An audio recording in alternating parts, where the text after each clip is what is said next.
Les organes de la transition face à la presse, c'est le nouveau rendez-vous mensuel pour informer sur les activités du gouvernement à l'opinion publique, la révision des prix du loyer et des carburants, les raisons de la suspension de certains partis politiques de l'ex-majorité présidentielle. Voilà donc quelques points à suivre tout à l'heure. À quelques heures de la fête de Noël, l'ambiance hésite entre réjouissance et retenue. L'affluence dans les lieux de commerce se fait désirer cette année. À Bethléem, ville de naissance du Christ, la fête de Noël nécessite une haute surveillance. Les récents conflits dans la bande de Gaza et l'affluence des touristes pour vivre l'événement l'ont dicté. Voilà qui fait la une de l'actualité en ce jour. Bonsoir, merci de nous suivre face à la presse. C'est donc le nouveau rendez-vous mensuel entre les organes de la transition et les médias. Le premier numéro du mensuel s'est tenu ce jour même face aux hommes de médias. Il y avait 4 ministres du gouvernement, projet de révision des prix du loyer et du carburant, les raisons de la suspension de certains partis politiques de l'ex-majorité présidentielle. Voilà donc quelques points qui étaient au menu, le résumé de la rencontre avec Draman Guéné. Premier face-à-face du gouvernement de la transition avec la presse.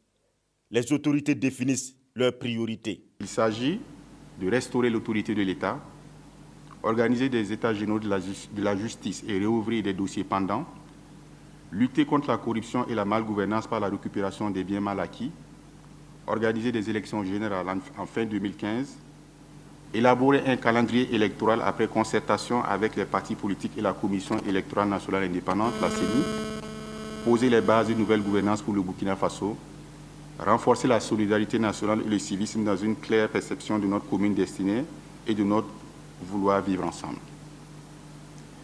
Renforcer les libertés démocratiques en fédérant nos volontés pour construire une nation forte, digne et prospère.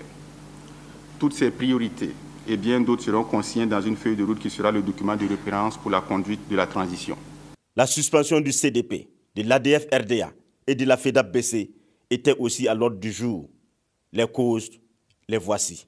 Globalement, il s'agit moins pour les deux parties d'activités antérieures aux événements donc, du 30 et 31 octobre 2014. Mais il s'agit plus d'activités qui problématisaient même des questions de sécurité. Et donc, de ce point de vue, nous avons, comme nous l'avons dit dans la déclaration liminaire, pris des dispositions pour éviter que la stabilité que nous sommes en train donc, de constater ne soit remise en cause par quelque acte que ce soit. Maintenant, vous l'avez dit, il y a un certain nombre de partis qui également étaient concernés par les velléités donc, de modification de l'article 37. Ces partis ne sont pas concernés pour l'instant parce que les activités d'aujourd'hui ne sont pas incompatibles avec, n'est-ce pas, la préservation de la stabilité de la sécurité nationale. Du côté du ministère de l'Habitat et de l'Urbanisme, on se prépare à organiser les états généraux des lotissements et revoir le prix des loyers.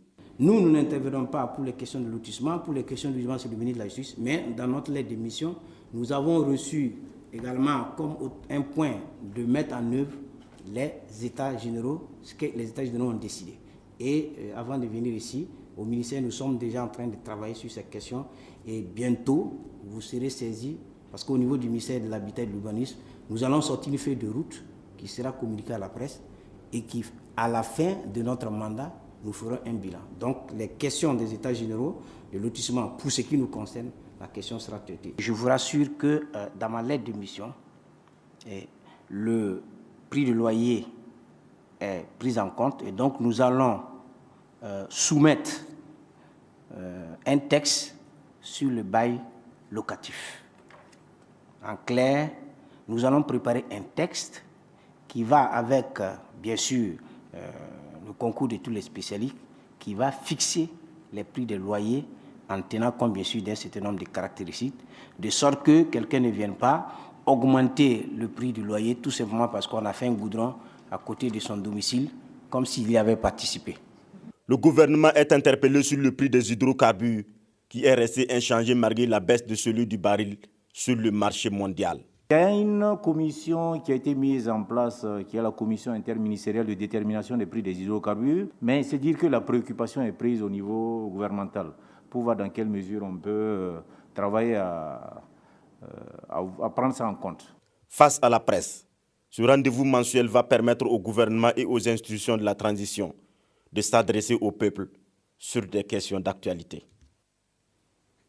Voilà, face à la presse, un rendez-vous à noter donc, et c'est déjà pour le mois prochain. Et puis, renforcer la gouvernance dans ces différentes dimensions au Burkina. Le programme consacré à la question fait le bilan. Au regard du bilan, les acteurs se satisfont des avancées. Ils sont à plus de 80% de mise en œuvre. Le témoignage de Moumouni Soubega. En 2014, le programme de renforcement de la gouvernance s'est investi dans les domaines politiques, économiques et sociaux. Le bilan fait ressortir un taux d'exécution de 83%. Le renforcement des capacités des acteurs des institutions est l'une des actions menées par le programme. Le programme a beaucoup travaillé sur les questions de gouvernance politique notamment, en appuyant de manière en tout cas conséquente un certain nombre d'institutions comme l'autorité supérieure de contrôle d'État. Au niveau des droits de l'homme, le programme a beaucoup appuyé les institutions de mise en œuvre des politiques en matière de droits humains. Le MAEP et également d'autres institutions qui travaillent dans le genre.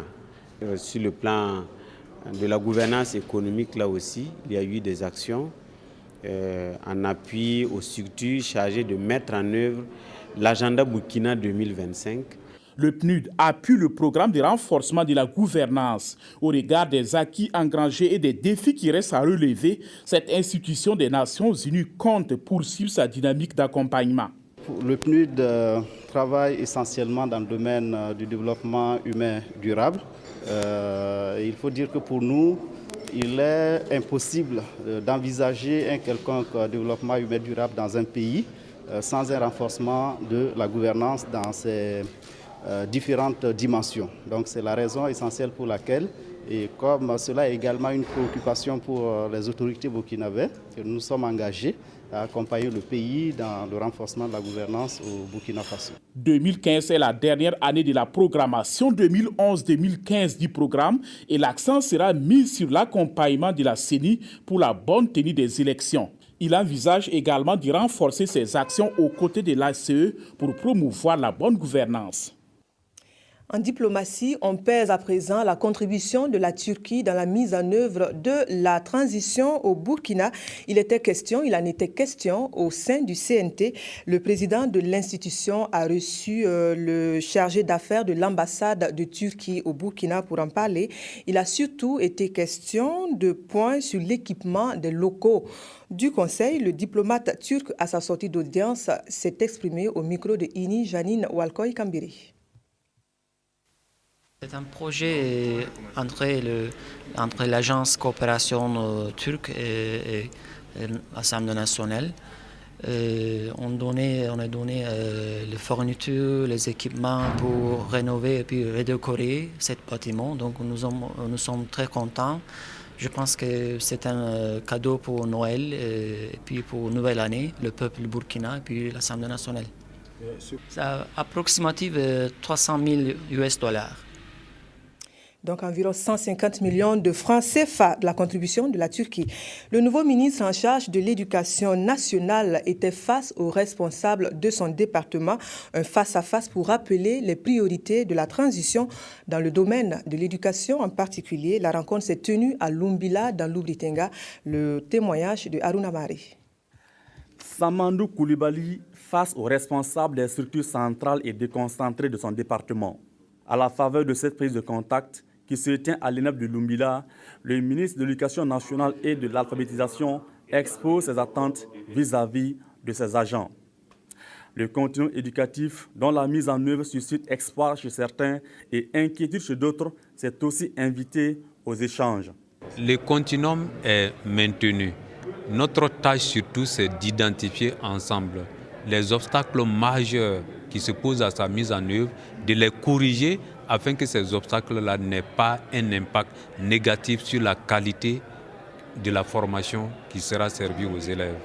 Le département de Samandou Coulibaly, avec ses 65 000 agents, c'est la moitié du personnel de la fonction publique burkinabé. Pour une école démocratique, surtout accessible à tous, le ministre demande au personnel de cultiver les vertus d'intégrité, d'unité et l'amour du travail bien fait. Nous saluons en tout cas la tenue de cette rencontre parce qu'elle a permis à l'ensemble des acteurs, surtout des responsables au niveau déconcentré de l'éducation que nous sommes, de faire d'abord la connaissance de monsieur le ministre. Nous avons été très heureux de recevoir ces encouragements pour les actions sur le terrain. Nous venons de sortir donc d'une rencontre de prise de contact avec notre nouveau ministre qui nous a permis donc de connaître ses attentes, ses orientations par rapport à toute la politique du ministère. C'est un message fort qu'il nous a livré par rapport au contexte actuel.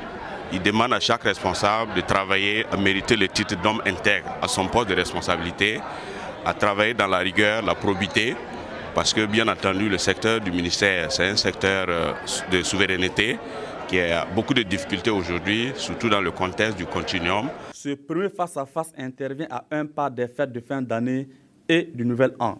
Il espère après les fêtes de retrouver pour le CACEM le conseil d'administration du secteur ministériel du MENA prévu en janvier prochain. Il y a mécontentement à la Chambre des métiers de l'artisanat du Burkina. L'actuel bureau, mis en place depuis 2010, est la pomme de discorde. Des voix s'élèvent pour exiger sa dissolution, tandis qu'une autre partie s'y oppose. Autant le dire, l'ambiance y est tendue, comme nous le rapporte Karim Patrick Namouanou. Le pugilat n'a pas viré au drame, mais le malaise, lui, est profond. La pomme de discorde, la voici. Les dérives graves, là, c'est des détournements des fonds, des 100 000 charrues qui reprennent 8 milliards 500 millions de CFA. Et les tables banques que le MENA nous a donnés, ainsi que la plupart de tous les fonds que nos partenaires techniques et financiers nous ont donnés. Cette assemblée générale extraordinaire a pour sujet principal aplanir les divergences, mais hélas. Si BP Victor demande la dissolution du bureau, c'est son droit. Mais je pense que le bureau, dans sa configuration actuelle, et pour tout ce qu'il a pu mener comme action, je ne vois pas ce qu'il y a à reprocher au bureau pour demander sa dissolution. Pendant que les 70 membres de la Chambre des métiers de l'artisanat échangent à l'intérieur, à l'extérieur, les diatribes vont bon train. Nous ne sommes pas contents de l'intervention de M. P.K. Victor. Nous demandons tout simplement, purement et simplement, son exclusion de la Chambre des métiers. P.K. Victor a quitté l'Assemblée générale avant son terme. Le bureau de la Chambre des métiers de l'artisanat a été plébiscité à son absence. Je défends tout ce qui appartient à l'artisanat burkinabé. On ne peut plus nous imposer quoi que ce soit. Nous avons notre plan B que nous devons appliquer dès la sortie de cette réunion. S'il tient à son plan B, tout porte à croire que c'est une affaire à suivre. L'ambiance est tout aussi surchauffée au sein de la centrale d'achat des médicaments essentiels génériques. Ici, c'est contre la nomination du nouveau directeur général que les agents s'érigent.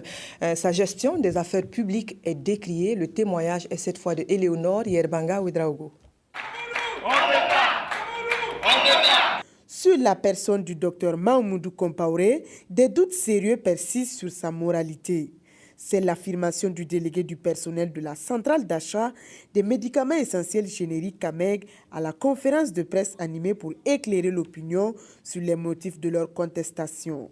Pour le personnel, plusieurs raisons guideraient leur conduite. La DGPML est une structure qui fait des recettes sur la base des enrichissements des médicaments, autorisation de mise sur le marché.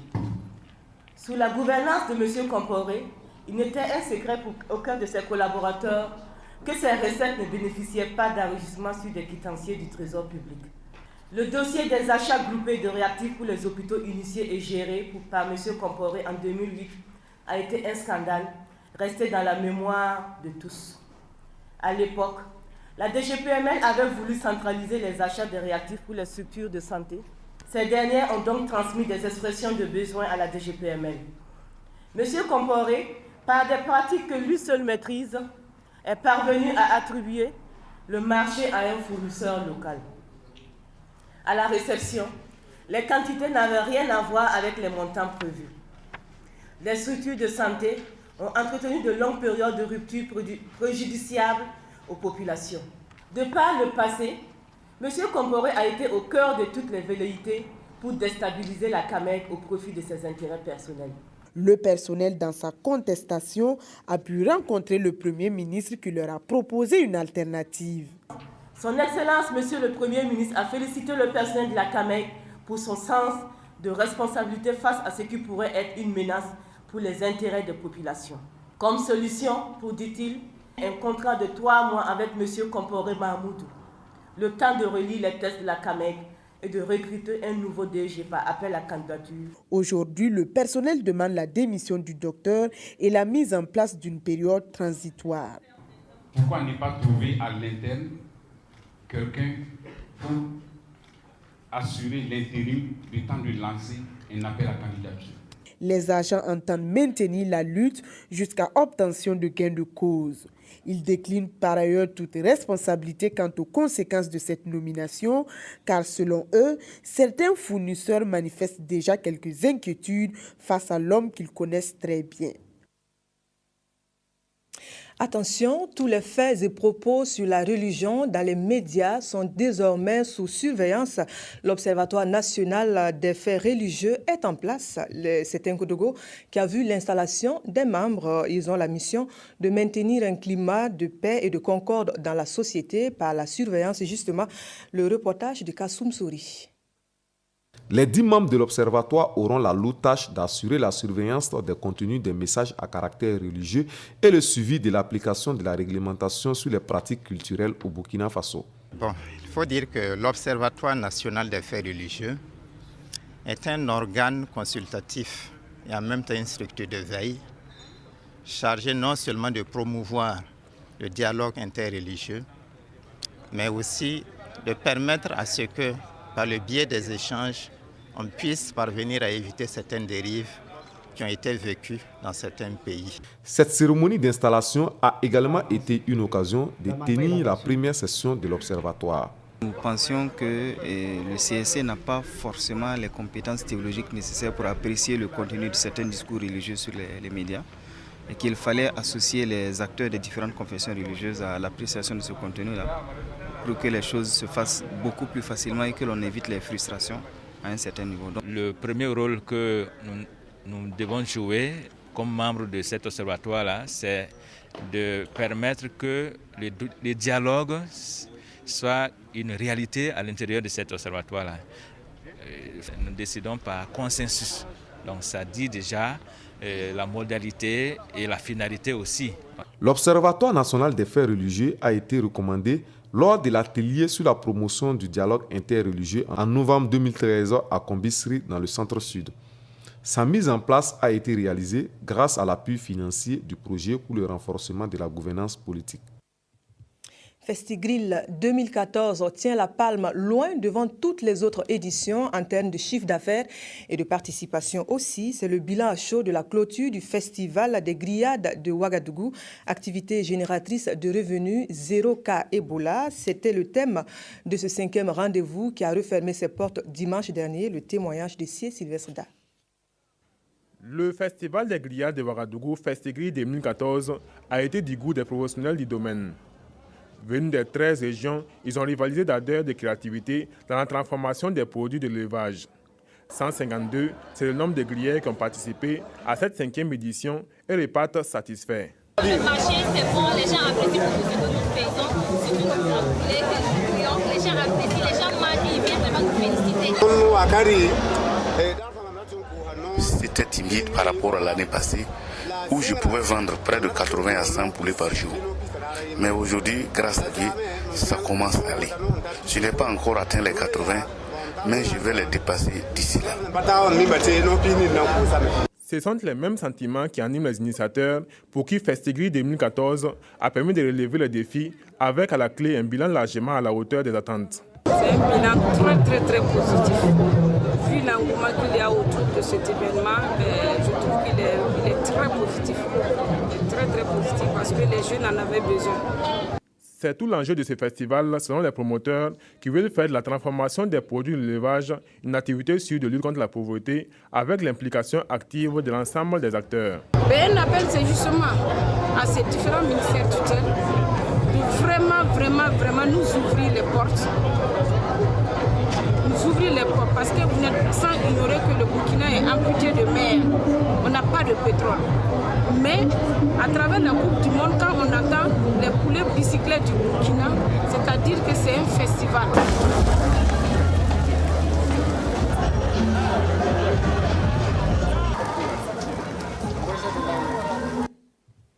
Voilà une ambiance qui nous introduit dans celle de Noël. Tout s'emballe parce qu'il ne reste plus que quelques heures pour la fête. Dans les marchés et autres lieux de commerce de la capitale, cependant, l'on déplore la timidité de l'affluence. Le constat de Toboum, Evelyne Dabiri. À cette date du 24 décembre, veille de la fête de Noël, l'ambiance est quelque peu feutrée dans la plupart des marchés de Ouagadougou. Pas de bousculade monstre, puisque certaines rues de la ville se sont érigées pour la circonstance en marché d'un jour. Et là, quelques clients n'ont constaté aucun changement quant au prix des condiments. C'est pour la fête de demain. Bon, les prix, en gros, ça n'a pas trop changé. Bon, moi, je suis venu payer les haricots verts. Bon, ça n'a pas trop changé. Bon, voilà. C'est toujours le même prix. Bon, en tout cas, ça se prépare bien.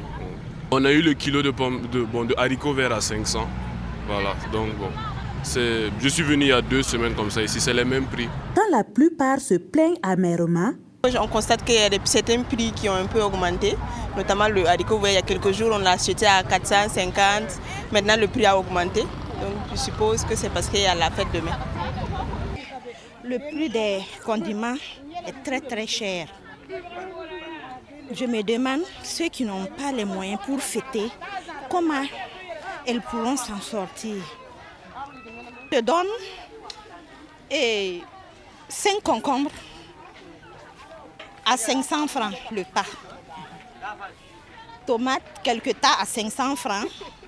Persil qu'on avait l'habitude d'acheter à 100 francs, ça c'est de Venise, 200. 3 tas à 500 francs.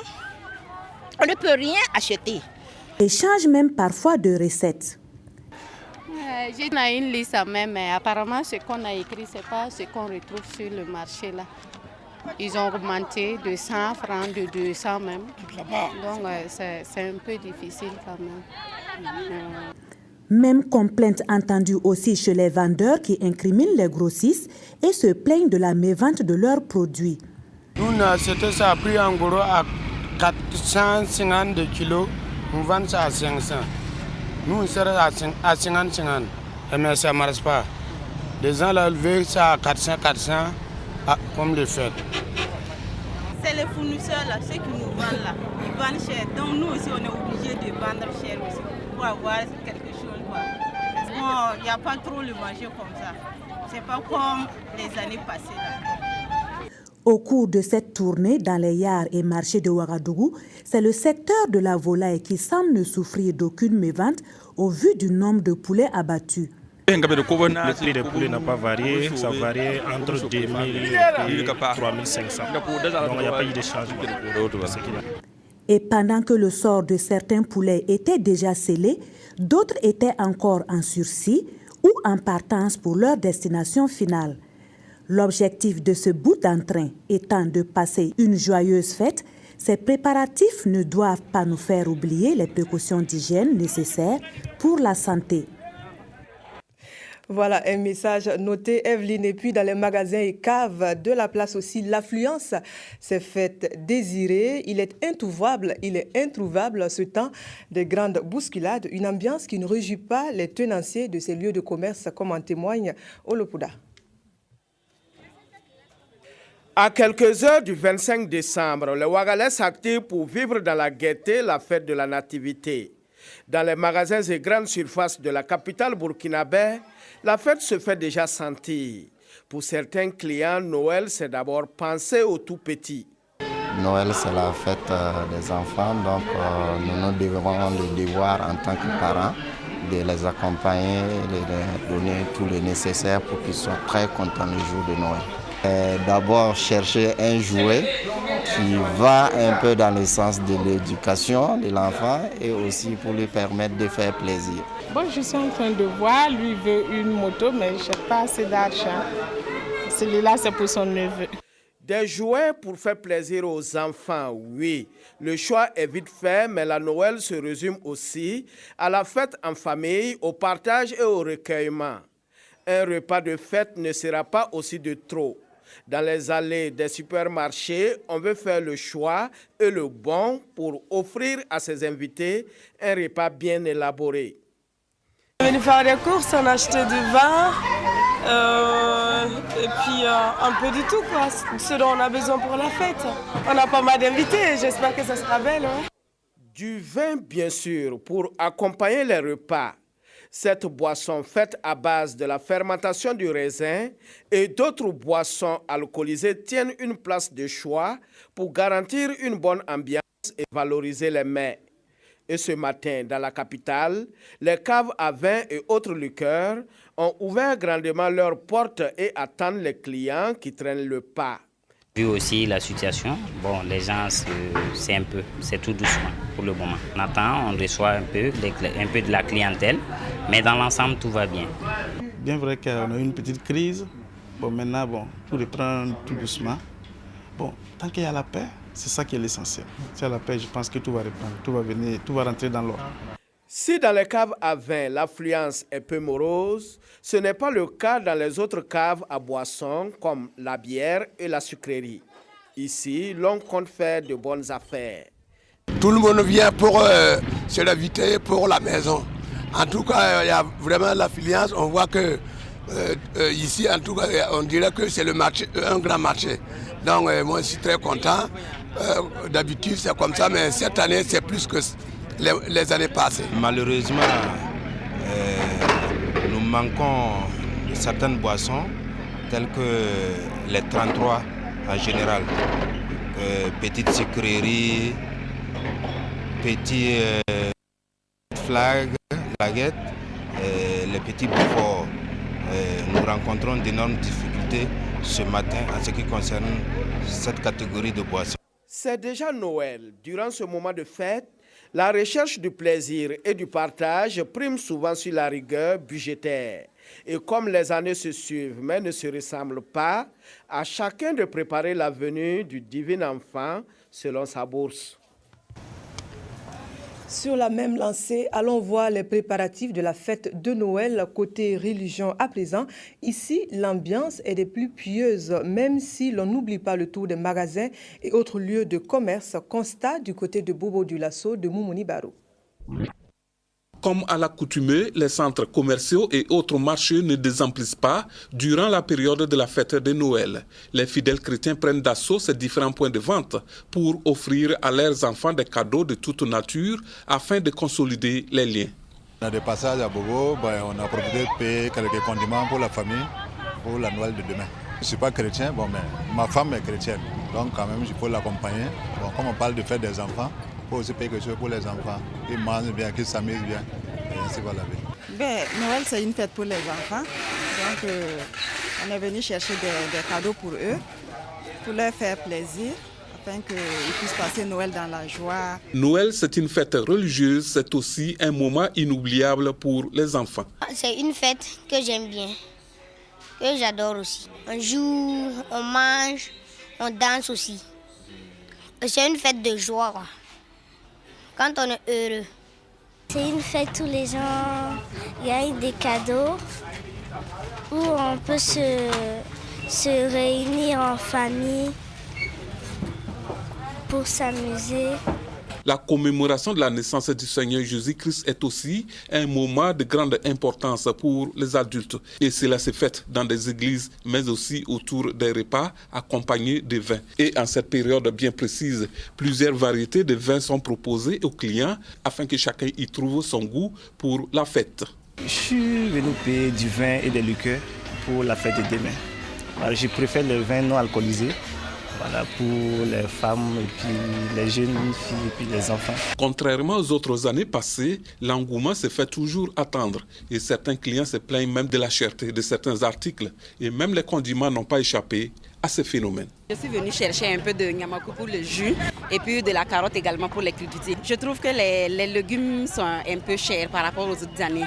Mais bon, peut-être c'est dû au fait aussi que je ne visite pas permanemment ici. Effectivement, il n'y a pas d'affluence parce qu'on remarque que de plus en plus la vie devient chère. Même ici, on remarque que presque tout est cher. Hein. Donc, on a pris juste le minimum. Le marché est un peu timide. On va voir. Espérons que ça va aller.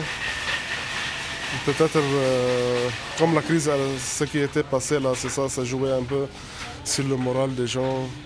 Mais on espère que ça va, ça ira. La Noël, c'est la fête, c'est la réjouissance et tout cela doit se passer dans la quiétude. À cet effet, la prudence est recommandée pour que la fête soit encore plus belle. Et puis une chose est sûre, Noël aura une tonalité particulière pour les fidèles catholiques de Surgubila à 45 km de Ouagadougou. La raison, le lieu de culte de la localité vient d'être érigé en paroisse. Comment se passent les préparatifs de la paroisse Notre-Dame de la Divine Miséricorde? Voyez tout de suite avec Isaka Ouedraogo, Viviane Tienrebego et Nathalie Savadogo. La préparation de la Noël 2014 a commencé depuis quelques semaines à Surgubila. La localité est devenue une paroisse il y a peu et cela va changer la manière de vivre Noël.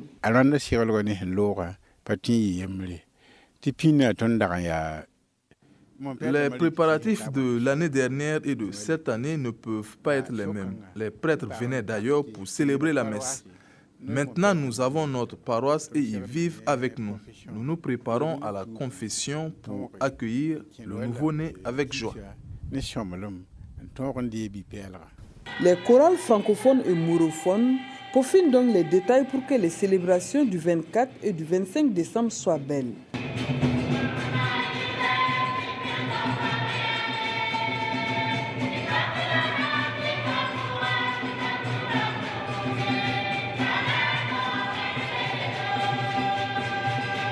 À quelques jours de la Nativité, l'on se concerte dans l'enceinte de la paroisse Notre-Dame de la Miséricorde pour réussir la fête. Cette année, la fête sera différente des autres années. Nous la préparons avec des chants pour accueillir le nouveau-né. Nous allons aussi faire la cuisine pour qu'on sente que c'est la fête. Les enfants ne sont pas en reste. Avec l'aide des plus grands, ils ont entrepris de confectionner la crèche de la paroisse. Félix Concebo espère que le petit Jésus ait tout dans sa crèche. Il n'est pas le seul. Dans le quartier Pourgo de Surgubila, Emmanuel et Norbert ont aussi construit des crèches qu'il faut achever avant Noël. Le curé fondateur de la paroisse Notre-Dame de la Miséricorde encourage de telles initiatives. Cela représente beaucoup pour l'enfant, pas seulement pour l'enfant, mais tous.